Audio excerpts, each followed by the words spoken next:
The island of Reunion, more commonly associated with beautiful beaches and sunsets, paralysed for days by violence. Police and protesters have been injured and more than 100 people arrested. But 5 days on, the discontent at rising fuel prices shows little sign of waning. Protesters are refusing to take down their roadblocks. We block, but we do it calmly, very peacefully, and we try not to block the population too much. Mass protests in France that began on Saturday quickly spread to the French overseas territory. The source of the anger is the spike in fuel prices, by as much as 23% in the past year. But for many protesters, this is about much more than fuel.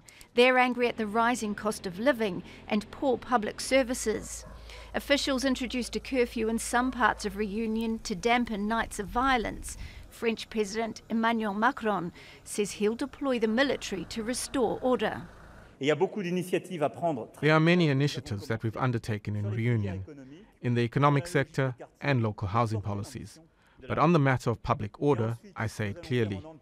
I have asked the government to be inflexible, because the scenes we have seen in Reunion and elsewhere are unacceptable. Protesters in Reunion have donned the yellow vests worn by demonstrators in France in a show of defiance and solidarity.